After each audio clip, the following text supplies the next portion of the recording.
knowing so certainly it is done, that we say together, and so it is. Good morning, everyone. Good morning, and thank you for being with us. And today, once again, we are going to go on a fool's errand. We are going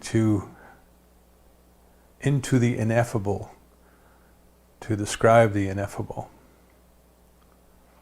That which the divine is beyond words. And yet we try to describe it with words, knowing that there's only possibility is to fall short. But we must try. We must start with what we have. We must start with where we are. But as the Upanishads tell us, we are walking the razor's edge. The intellect tells us that there is that which is beyond the intellect. And we must use the intellect to bring us to the point where we let go.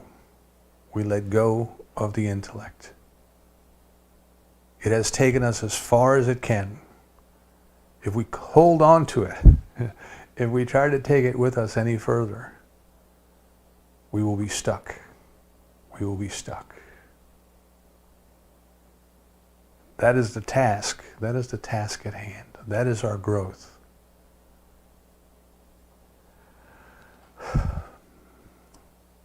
This idea of the divine, God, perfect love, perfect peace, whatever words we try to use to describe, it's not those things, right?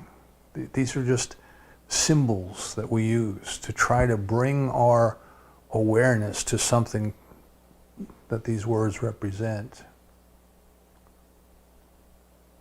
But when we finally start to come to understanding what it is, we begin to understand that it is beyond words.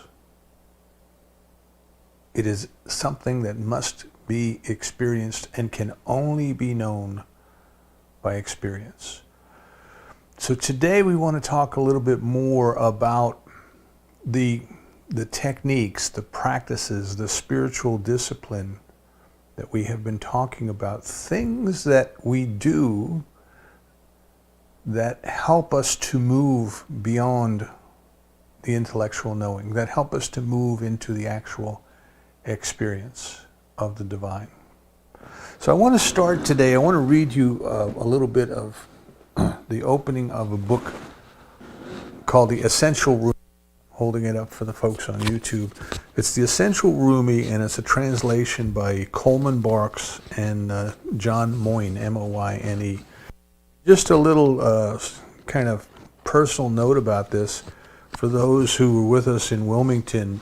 Bob Ainsbach, who was one of our members in Wilmington, the first time I read the book, he came up to me after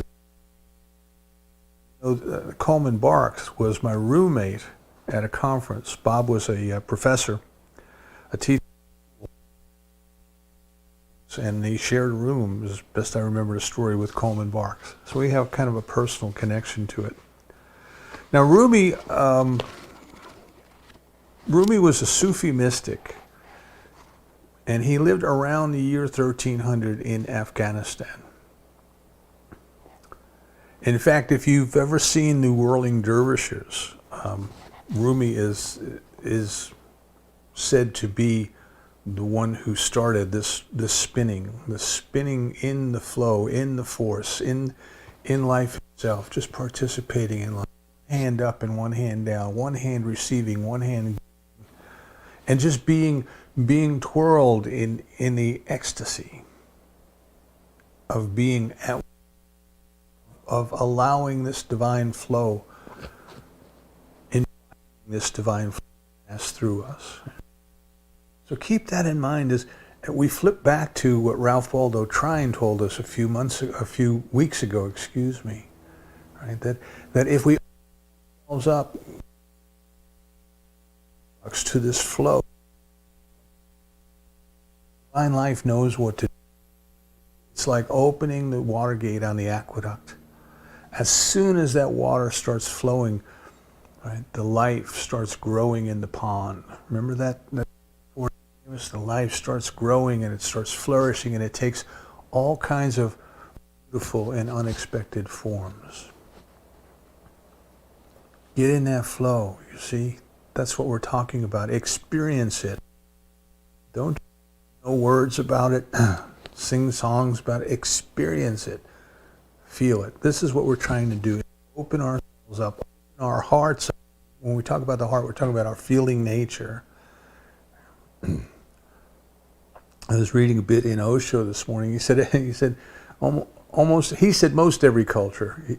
I'm sorry, he didn't say most every culture. He said every culture. He said regardless of time and place and religion, every culture has identified love with coming from around the heart. Around the heart. Right?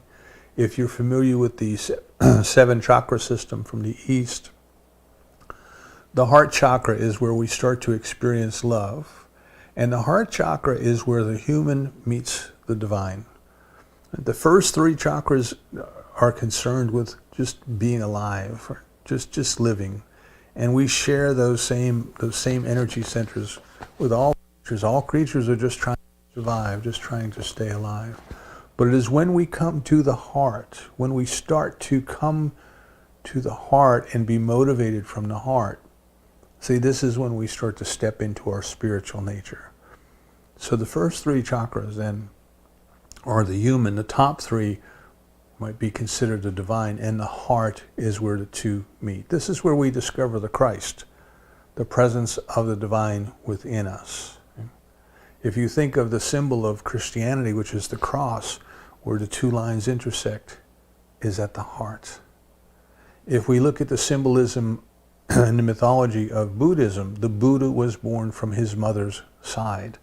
Buddha consciousness is born of the heart. Of the heart. We are trying to open up our hearts. So poetry, for me, poetry, particularly Rumi, the poet seems to have a way of taking what seems like ordinary words, but presenting them in such a manner that they kind of bypass the intellect and they go directly to the heart. I think music has a way of bypassing the intellect too. We feel music more than hear it. Now we can analyze it. We can go in and we can give the notes, names. We can give them times. We can give them duration. We can do all of those things intellectually, but that's not experiencing the music. Did you stop and smell the roses today? Or did you analyze their fragrance? See, that's the difference that I'm talking about. Being in that experience. So, to you is Coleman Barks' opening. This is the very first page of the book. He starts off with a collection of poems about the tavern, and the subtitle is "Whoever Brought Me Here Will Have to Take Me Home." Coleman Barks notes on the tavern. In the tavern are many wines, the wine of delight in color and form and taste, the wine of the intellect's agility, the fine port of stories, the Cabernet of soul singing. Being human means entering this place where entrancing varieties of desire are served. The grape skin of ego breaks and a pouring begins. Fermentation is one of the oldest symbols for human transformation. When grapes combine their juice and are closed up together in the dark, for a time, the results are spectacular. This is what lets 2 drunks meet so that they don't know who is who.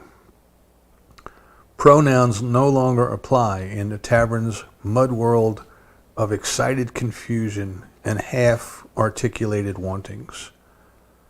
But after some time in the tavern, a point comes, a memory of elsewhere, a longing for the source, and the drunks must set out from the tavern and begin the return.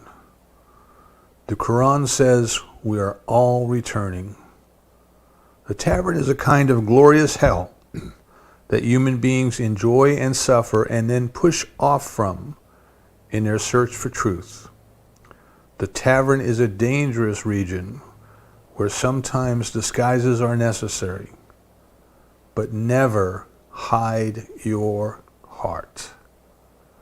Rumi urges, keep open there. A breaking apart, a crying out unto the street begins in the tavern, and the human soul turns to find its way home. And then he begins with the first paragraph, or the first stanza, I guess you would call it, of home. First one. It's for Nasruddin leaves the tavern and walks the town aimlessly. A policeman stops him. Why are you wandering the streets in the middle of the night? Sir, replies Nasruddin, if I knew the answer to I would have been home. If I knew the answer to that question, I would have been home hours ago. We are all seeking. We are all in the tavern. We are all in the sense experience of life. We are all trying to figure out what life is about. We are all trying to be as comfortable as we can and to enjoy life and to have our pastimes and to enjoy our music and to enjoy our readings and to enjoy all these other things. And they're all good. And they're all good. But at some point, there's a calling within us. There's a beginning. There's an awakening. There's a stirring within us that tells us it's time. It's time to go home. It's time to go home and to sober up. There's more that we are here for than just to enjoy. Enjoying is good, but there's more. There's more to enjoy. There are even greater delights. There are even greater treasures. There's even more magnificent things to experience. But we must actively participate. We must seek them. Now, when we were examining Trine, when we were looking at Trine's book, he said, we have the spiritual within us already. We are, in fact, the spiritual. Everything that we are comes from the Spirit. We did not create ourselves. We are creations of the divine. But we have the human experience. In other words, the human experience is not the full divine experience. God is perfect love and perfect kindness and perfect peace, and we would nod our heads and say, yes, that must be true. And we say, but the human experience is not that. Human beings are warlike and mean and cruel to one another and do terrible things.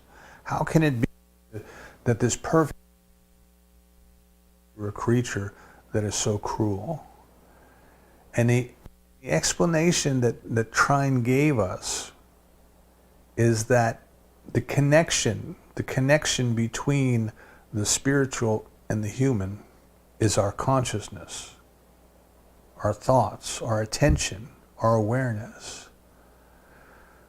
So the divine is expressing through us and is limited only by our consciousness. So if we look at the things in the world that appear to be so dysfunctional, we have to keep in mind that they make sense to somebody.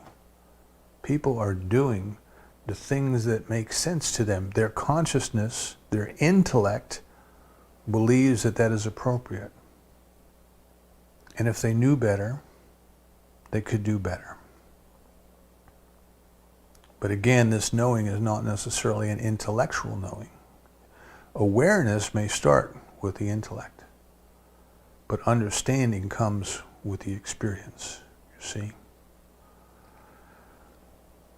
If we think of the purpose of evolution, evolution was simply to keep us alive, to keep life itself alive. It's just amazing when you look at what goes on in the world, what goes on in this kingdom of creation in order to keep life going. There are fish in the desert, in areas that only get enough rain several years in order to create a pond. But when the rain comes and the pond develops, the fish hatch. The eggs are buried down in the sand. And the eggs hatch and the fish grow and the fish spawn and more eggs are laid and the water evaporates and the fish die.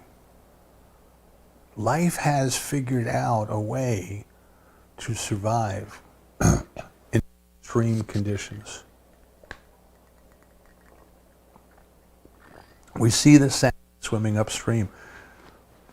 If you want something relaxing to do on an afternoon, I guess it depends on what time of year it is, but there's a bear cam in Alaska, and the Park Service has this webcam pointing at this very small waterfall, and the bears all come out there and they just kind of stand there, and as the salmon try to hop up the waterfall, the bears just take their catch. But if you think about the life cycle of the salmon, it's hatched in this shallow pond at the top of the stream. It survives off of the lush vegetation that is there, but then it moves down and it moves out to sea and it spends its life at sea. But when it is time for the cycle to repeat, when it is time for it to reproduce, it makes its way back upstream. And some don't make it. They die of exhaustion on the way. They're captured by the bears on the way. They're taken by the birds on the way. They're taken by the fishermen on the way.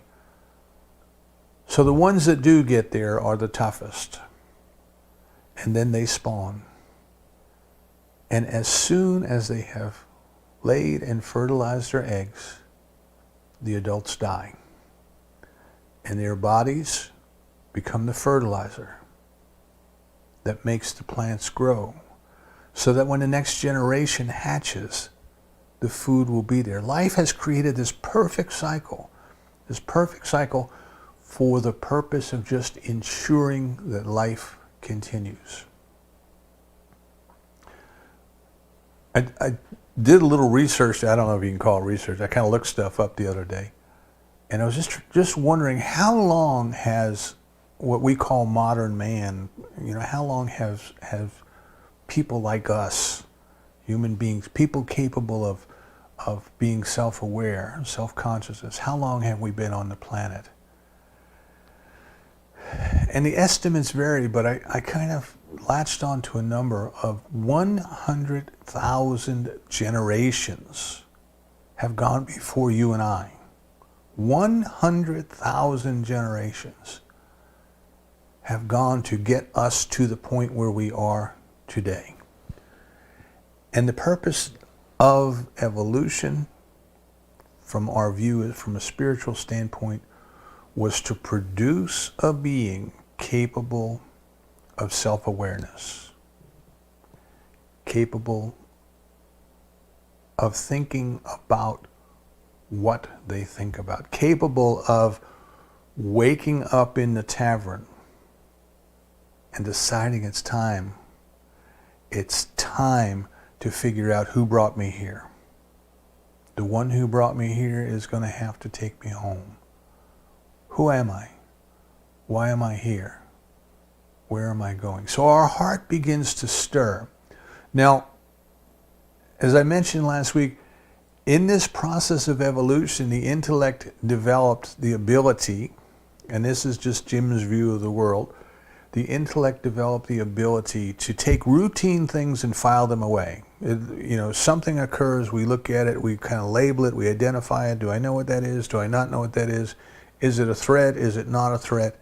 If it's not a threat, we just file it away somewhere, we keep going. It's kind of like you're driving down the street and all of a sudden there's a little bit of motion out of the corner of your eye, and your eye goes right to that. Your eye catches that motion.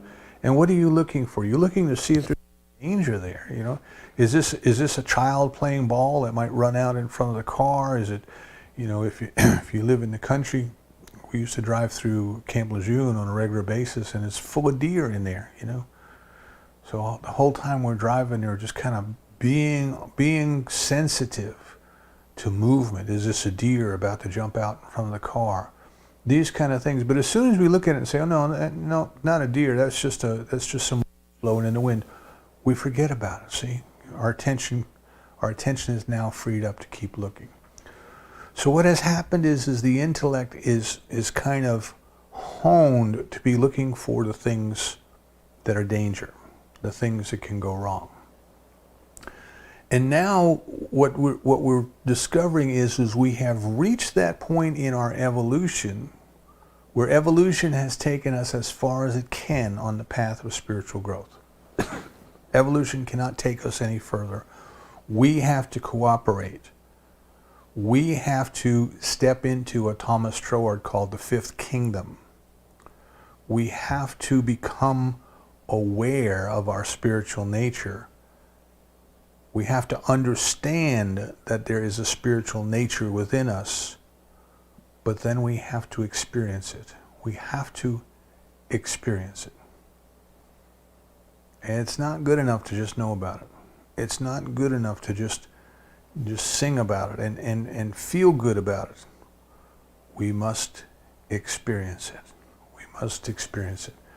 Dr. Holmes gives us the analogy of the fish in the water. And the fish are swimming around and they're telling one another, we've heard that there's this great life-giving substance called water. It's everything. It gives us everything we need. It provides for us all that there is to provide. And we must go find that water. And of course, they're already in it. It is already around them. It is already part of them. Their bodies are made of it. But their consciousness, their of it, is that it is something out there. Something out there. So once we have reached the point of awakening, once we have reached the point that Coleman Barks tells us we are in the tavern, but it is time to push off. It is time to let go. It is time to step out and find that experience of the one who brought us here. That we must do ourselves. Evolution can't do that for us. And since evolution's focal point was survival, a lot of things that we have learned how to do, that are inherited through race consciousness, that are just part of us, are focused on the human aspect of life. And we have to do the one thing that we can do, that as far as we know, no other species can do. We have to take deliberate control of our attention. Remember I said last week or the week before that which we give our attention to, that is our prayer. That is what we are praying. Excuse me. St. Paul tells us to pray without ceasing. Well, we're always giving our attention to something. See? And now what we want to do is we want to develop practices and techniques and discipline to deliberately bring our attention to the presence and the activity of the divine. This is our deliberate spiritual growth.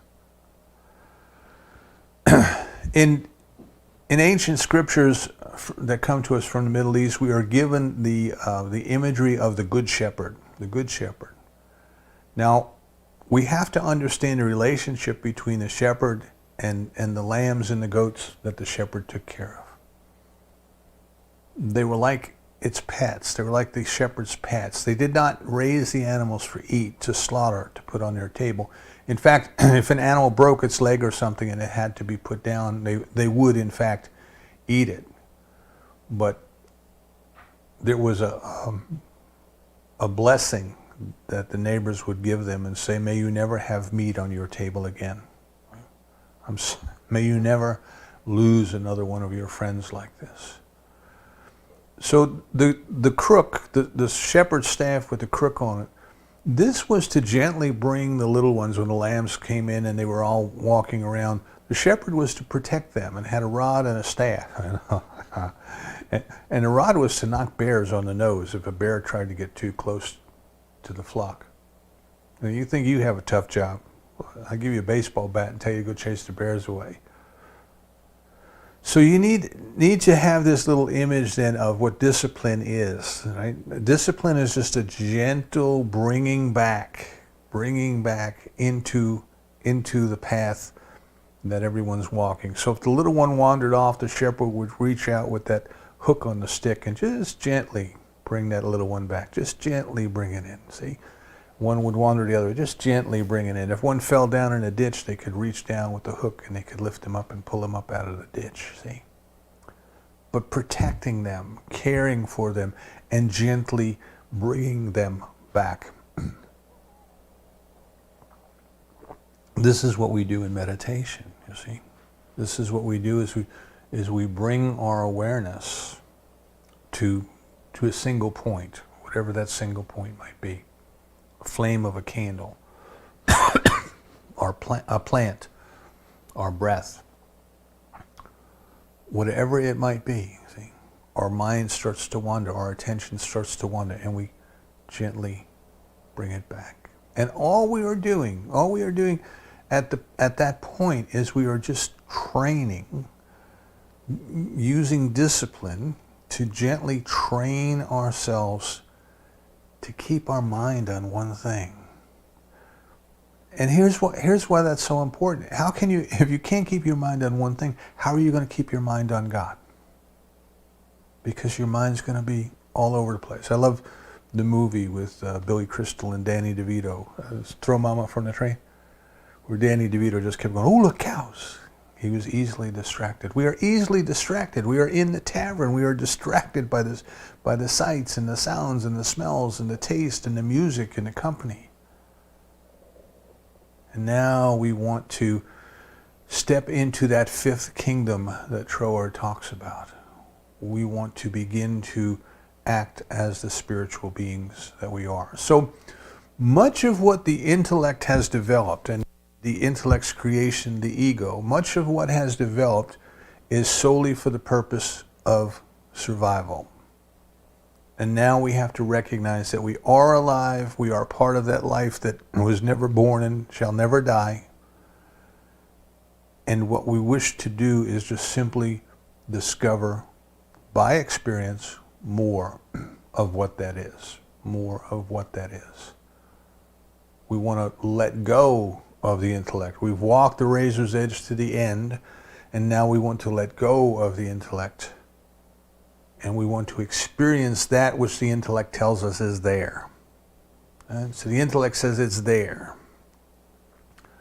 Now, if you think of this gap that Ralph Waldo Trine told us about, right?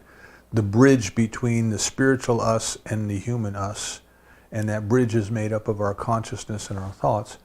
In Buddhism, we are given the example of the raft, that we become aware of this gap, we become aware of this river that we want to get across, and we need a raft to go. And we build the raft to go. And the raft is the teaching, and the raft is the practice, and the raft is the discipline that we have.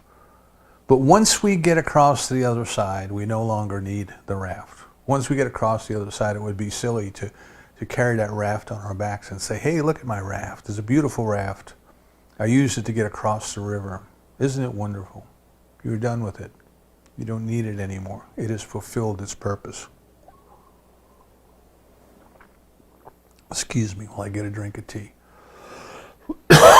So last week we talked a little bit about finding techniques, right? Finding techniques, a practice, finding something that we can bring our attention to. We can use, as the shepherd uses its crook to bring the little lamb back to where it wants it. Techniques that we use in order to bring our attention where it ought to be. Not on the human aspect of life, not on the struggles, not on the meanness and the cruelty and the wars, and not on all of those things in terms of we have to do more of those. But to bring ourselves to the presence of the divine, to look for the presence of the divine so that we can experience the presence of the divine everywhere. And what we talked about last week was using gratitude, becoming aware of the goodness everywhere around us. Because, as I said, our intellect is not trained to look for the goodness. It is trained to look for danger. So if it sees something that's good, it just says, oh, it's good, okay. And now we want to stop and say, it's good. It's good, look at that. Look at how wonderful that is. Look at how beautiful that is. Look at how precious that is. It's good. It's good. And it takes practice. It takes discipline. So today we want to expand a little bit further on that. We want to talk about techniques of opening the heart, techniques of experiencing the oneness, techniques of loving kindness. See, this thing that we call God is perfect unity. It is perfect wholeness. It is perfect oneness. There aren't words that can adequately describe it, but it is one. So perhaps the example of the oceans of the world. We look at the oceans of the world and we give them names. We call them the Atlantic, and we call them the Pacific, and we call them the Mediterranean, and we call them the Bering and the Caspian, and all these different names. And different people that lived on this earth over many different years had totally different names for these things, right? It's just what we call them. But there's only one. See, there's only one world ocean.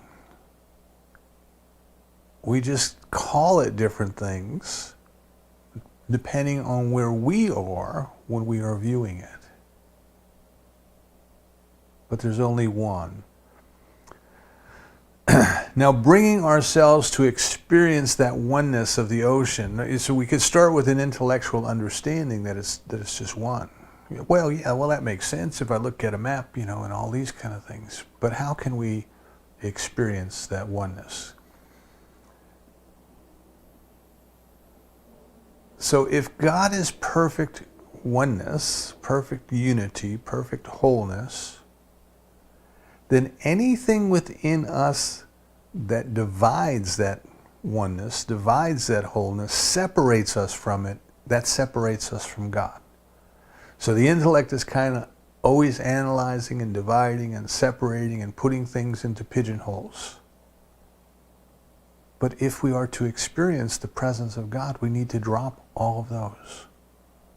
We need to stop looking for the differences, and we need to start experiencing the sameness, start experiencing the oneness, start experiencing the presence of the divine. So one way that we can do this comes to us from Buddhism, is the practice of compassion, the practice of loving kindness. See,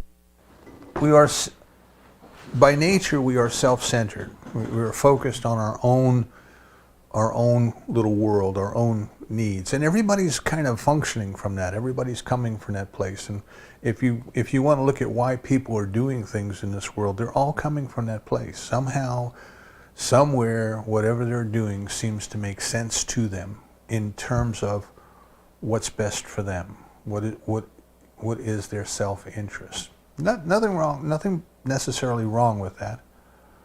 But it is coming from an idea of separation. It was necessary to get us where we are, but for you and I, for those who have decided it's time to push off from the tavern, you see, it can no longer serve us.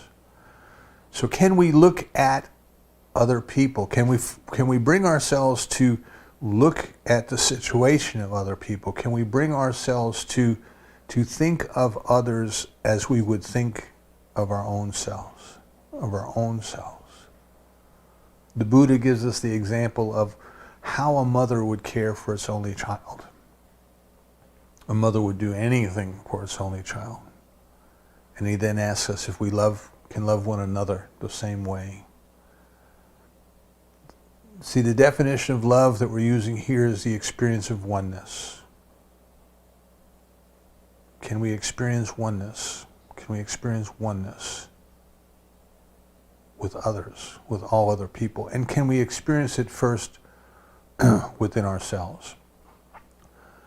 So we want to take our mind away from all of the distractions of the world, and we want to bring ourselves to experiencing the oneness. And the first thing we have to do, if we are to do that, is to be able to keep our mind in one place. And this is why we must learn meditation. We have to be able to keep our mind in one place, or we're going to be jumping the monkey mind, the grasshopper mind. We are going to be flitting from one thing to another. Now, the next thing we can do is we can bring our attention to the heart. Right? We can do a meditation focusing on the area between the armpits. Get our bodies completely relaxed. Let go of all tension in our bodies. Tighten your muscles, loosen your muscles. Do whatever practice you have to do to get yourself completely loose. And then just feel. Just bring your attention to that area between your armpits. This is the heart chakra. This is the heart center. And just bring your attention there. Just breathe in, breathe out. Just bring your attention there. And start to feel peace. Start to feel peace. Just breathe in, breathe out. Give attention to your heart chakra. Start to experience peace. And as you do, then invite others in. Extend that peace to the whole world. Extend that. Find somebody you really don't like and extend that peace to them. Invite them in, see. This is not something your intellect will do. Your intellect will keep telling you, well, I can't let them in because I can't trust them. I can't let them in because they're not like me. But in the truth of the oneness of the divine, we can invite them in. So this is something that we can do as a practice. We can experience the peace first within ourselves, and then we can open our hearts and invite others in. Sometimes we used to do a meditation where we would imagine once we experienced that peace, that there was like a little door on our chest that would open up and a beam of light would come out. And this was our bridge of peace, our bridge of love. And somewhere in the world right now, there's somebody whose heart is crying out for a greater experience of love. Compassion, you see. We take what love passes through us, one hand up, one hand down. We're in the flow of God's love, and we extend that love to another. To another. This is a practice that we can do on a regular basis, on a daily basis, several times a day, that we can do for the purpose of opening up our hearts. Now, I'm also going to read here a couple things that come to us from Buddhist practice. As soon as I get my tablet open here, if it'll open.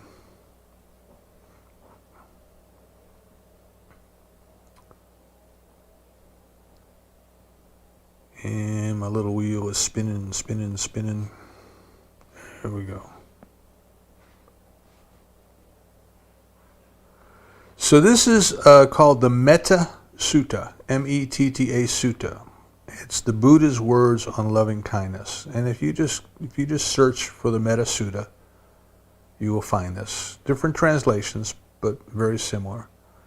This is what should be done by one who is skilled in goodness and who knows the path of peace. Let them be able and upright, or the mighty, the medium, the short, or the small, the seen and the unseen, those living near and far away, those born and to be born. May all beings be at ease. Let none deceive another, or despise any being in any state. Let none through anger or ill will wish harm upon another. Even as a mother protects with her life her child, her only child, so with a boundless heart should one cherish all living beings, radiating kindness over the entire world, spreading upwards to the skies, and downwards to the death, outwards and unbounded. Freed from hatred and ill will, whether standing or walking, seated or lying down, free from drowsiness, one should sustain this recollection. This is said to be the sublime abiding. By not holding fixed views, the pure-hearted one, having clarity of vision, being freed from all senses, is not born again into this world, has left the tavern, has gone back home. That's the Metta, M-E-T-T-A, Sutta, S-U-T-T-A, from the Buddha. I'm suggesting that you look it up, print it out, put it on your day planner, glue it to your fridge. Now here's another, excuse me, here's another site that I found, and this one I searched for the Dalai Lama's daily morning prayer, because there's something here that I had read of his personal daily prayer. And I'm going to share a couple of them with you, but this one is kind of my favorite. Try starting your day with this. Try thinking of this before you even get out of bed. Today I am fortunate to be alive. I have precious human life. I am not going to waste it. I am going to use all my energies to develop myself, to expand my heart out to others, to achieve enlightenment for the benefit of all beings.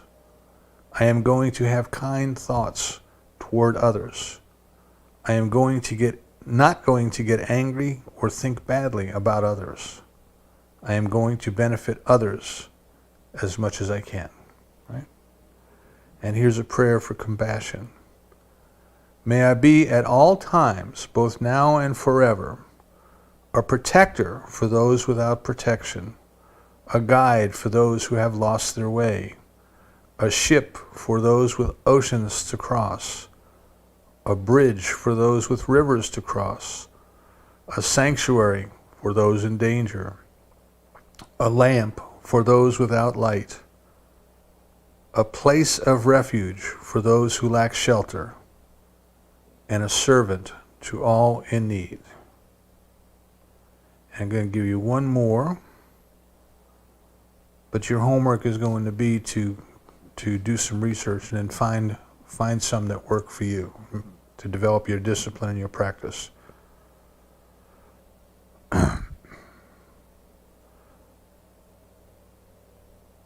This is a variation of one of the others, but I will go ahead and read it. May I be a guard for those who need protection, a guide for those on the path, a boat, a raft, a bridge for those who wish to cross the flood. May I be a lamp in the darkness, a resting place for the weary, a healing medicine for all who are sick, a vase of plenty, a tree of miracles, and for the boundless multitudes of living beings, may I bring sustenance and awakening, enduring like the earth and sky, until all beings are freed from sorrow, and all are awakened. Excuse me. So in some traditions, they talk of Siva, selfless service, as another spiritual practice, but a way of opening our hearts to others, a way of seeing others as we see ourselves. Right? Love your neighbor as you would love yourself. Just that simple. We tend to make things too hard, but it's just that simple. We're crossing that flood, we are crossing that river, we are building that bridge in consciousness between the spiritual, which is perfect, and the human, which is perfect but doesn't know it yet. We do that with our deliberate attention. What we give our attention to is what our prayer is. Our gratitude is a technique that causes us to see the goodness and celebrate the goodness in the activity and the presence of God. And our compassion, our loving kindness, is a way of tearing down and removing the barriers within us that believe in separation. When we can recognize that that others, even the people we don't like, even the people we might be afraid of. But when we can recognize that others are human beings, still in the tavern as we are, but human beings, that within them is the perfection, within them is the love, and it'll make its way out. Someday it'll make its way out. Someday they will awaken to their time to push off from the tavern. So rather than focusing on what we need to do to fix them, we focus on what we need to do to love them, to experience them as part of our very selves. So we are not here to condemn, to criticize, to complain about one another. We are here to first learn how to love our own self, experience that peace in our heart, and then open ourselves up to share that love with each and every other one.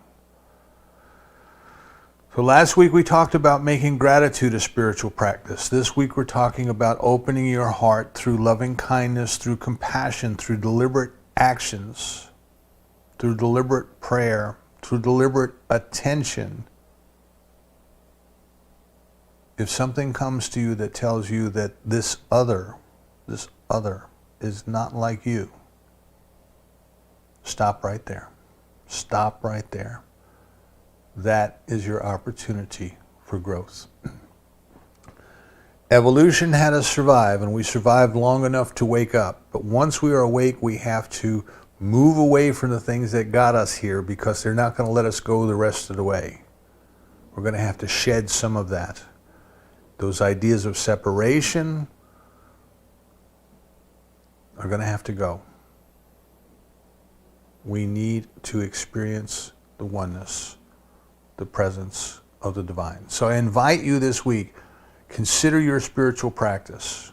What is your discipline? What is it that you do? What are the techniques that you engage in to bring yourself to snap out of 100,000 generations of evolution telling us one thing, and now we have to let that go and experience another? We must each find our way. We each wander the streets until we can answer the question. If I knew the answer, I would have been home hours ago.